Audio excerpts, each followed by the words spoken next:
এদেশে কামারের ছেলে প্রধানমন্ত্রী হবে, কুমারের ছেলে প্রধানমন্ত্রী হবে। এদেশে যোগ্যতার ভিত্তিতে এদেশে নেতৃত্ব উঠে আসবে। আলোচনায় কম থেকেও আলোচনায় থাকা এনসিপির ভবিষ্যৎ কি? জামাতের সঙ্গে নির্বাচনী সমঝোতার পর এই আলোচনা আরো বেশি। কোন পথে যাচ্ছে ২৪ বিপ্লবের সংগঠকদের দলটি? কোন পথে হাঁটছে তারা? কত দূর যাবে জাতীয় নাগরিক পার্টি?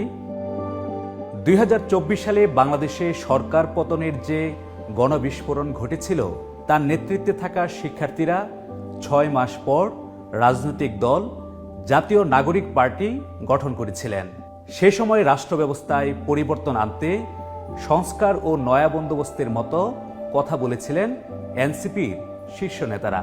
আমরা আজকের এই মঞ্চ থেকে শপথ করতে চাই যে বাংলাদেশকে আর কখনোই বিভাজিত করা যাবে না। বাংলাদেশে ভারতপন্থী পাকিস্তানপন্থী কোনো রাজনৈতিক ঠাঁই হবে না। এই আনুষ্ঠানিক রাজনৈতিক যাত্রার ১০.৫ মাসে এনসিপি ঠিক কতটা এগিয়েছে? দলটির ভবিষ্যৎই বা কি? এনসিপির মূল নেতৃত্ব এসেছে মূলত ছাত্র আন্দোলনের ভিতর দিয়ে। সেই শিক্ষার্থীদের মধ্যে এনসিপি কতটা গ্রহণযোগ্যতা পেয়েছে তার একটা ধারণা পাওয়া যায় বিশ্ববিদ্যালয়ের ছাত্র সংসদ নির্বাচনে। এসব নির্বাচনে এনসিপির ছাত্র প্রতিনিধিদের এক কথায় ভরাডুবি হয়েছে। রাজনৈতিক দল হিসেবে এনসিপি কতটা জনভিত্তি পেয়েছে তা জানতে আমাদের অপেক্ষা করতে হবে আগামী নির্বাচন পর্যন্ত। কিন্তু ভোটের আগেই একরকম ভাঙনের মুখে পড়েছে দলটি।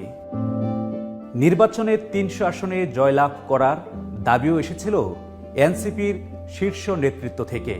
কিন্তু নির্বাচন যত এগিয়ে এসেছে, দলটির প্রত্যাশার বেলুন অনেকটাই চুপসে গেছে। এককভাবে নির্বাচনে অংশ নেওয়ার অবস্থান থেকে সরে এসে এনসিপি বিভিন্ন দলের সঙ্গে আসন ভাগাভাগির দর কষাকষিতে নামে। শেষ পর্যন্ত জামায়াতে ইসলামীর সঙ্গী হলেও এই সিদ্ধান্তে দল ছেড়ে যান অনেকে। তাহলে গত ১০ মাসের পথচলায় এনসিপি কি বার্তা পেল? বাংলাদেশের একজন রাজনৈতিক গবেষক মহিউদ্দিন আহমদ বলছেন, যেভাবে এনসিপির উত্থান হয়েছিল তাতে দলটি ঢাকার রাজনৈতিক প্রেক্ষাপটে জায়গা করে নেওয়ার জন্য দারুণ সুযোগ পেয়েছিল।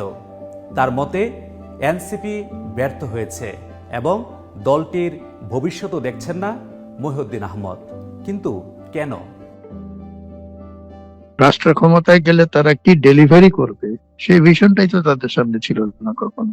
তারা সবসময় এর ওর সমালোচনাই করেছে, গালাগালি করেছে, রাস্তায় গিয়ে এজিটেশন করেছে, কিন্তু তারা কি ডেলিভারি করবে সেটা কখনোই বলে না। দলের ভবিষ্যৎ নিয়ে এনসিপির কেন্দ্রীয় নেতৃত্বের ভেতরও নানা আলোচনা রয়েছে। এনসিপি যে ঠিক পথে এগোতে পারেনি সেটিও স্বীকার করে নিচ্ছেন অনেকে। কিন্তু এনসিপির নেতৃত্ব ঠিক কোথায় ব্যর্থ হয়েছে?